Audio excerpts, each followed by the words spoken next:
Here's the truth about Wonim Red. So those who don't know, Wonim Red is a trend in Ghana. Wonim Red is it's a drug that a lot of the youth are taking nowadays. It's tramadol, but they market it as like, erectile dysfunction pills or what.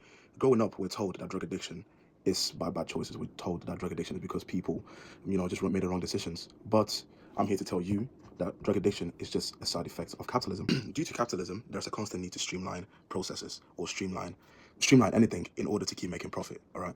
Which leaves a massive gap in the job market, as we're currently seeing in the UK, leaving a lot of young people unfulfilled. So there are a lot of people laughing at the Wonim Red trend, but we're actually witnessing something so much deeper and devastating because there's a whole different generation on the brink of collapse. That might be an exaggeration, but just still bear with me. This isn't just about partying or experimenting for these young people. It's a mass addiction crisis in the making. We've seen this with previous generations, with crack, with cocaine, even with alcohol when it comes to our parents' generation. And while people are quick to blame the youth, the real failure is the system that keeps people jobless, hopeless, and invisible. It doesn't hear them out, and then what it does is that it punishes them for trying to find a way to escape the only way they know how.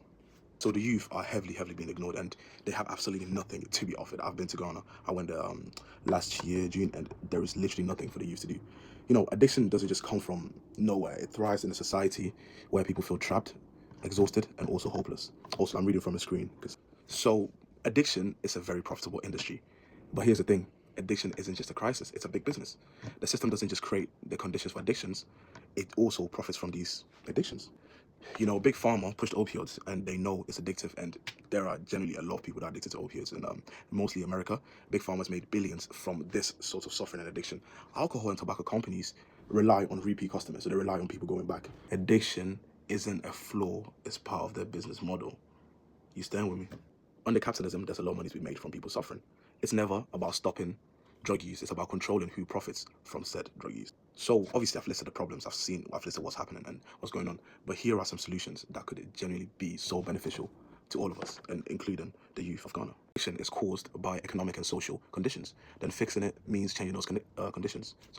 This means we need more music studios, art centers, and creative hubs where young people can explore their talents instead of turning to drugs out of boredom. I've seen this firsthand. Like, I live in a town called Rugby, and there is literally nothing for the kids to do here. And I'm not surprised that there's been so many kids that have been around, even growing up, whatever, that are generally taking insane or copious amount of drugs just to cope with our boredom because they have nothing to do. We also need more funding and startups for small businesses. See, the youth of Ghana, right, they're very innovative. When I went last year, because obviously I'm from abroad and I've been living here for the past 8 years, a lot of people thought I was their sort of savior, and I was the one who's going to help them because of that view that, you're from abroad, so you've got money. A lot of people were pitching me their business ideas, and I'm not even gonna lie, a lot of it was very good. But the reason why they're stuck in these drugs, or stuck to deal drugs or even do drugs in the first place, is because they're not able to put their business mentality into use in a practical way. They're not gonna get much out of it, so all they do is just turn to drugs. It's a form of escapism. In Ghana, sports is all around us. The next Kofi or Amanda, is literally a baller. They don't cook anyone at football. They've got a pace, they've got everything. But the problem in Ghana is that we're not investing enough in our sports. And I've always wondered why. Like, Ghana has such massive talent for football, but we've never actually invested properly into it. But by investing heavily into it, I'm not saying sports is the only way people can see success, but it's a sort of pathway for people to follow instead of going down the drug trade. Addiction isn't just about jobs; it's also about mental health. And living in Ghana, being around Ghanaians, we're very misinformed when it comes to mental health or therapy. We think therapy is just a white people thing. But rehab and therapy is needed instead of criminalizing and punishing the youth. You know what I'm saying? Because most of them are really suffering from a lot of mental health issues, and so are the parents too, actually. But that's for another video, and they just keep passing it down instead of going to therapy to help manage these issues. This next step too, you all know it, is fixing nepotism and corruption in hiring.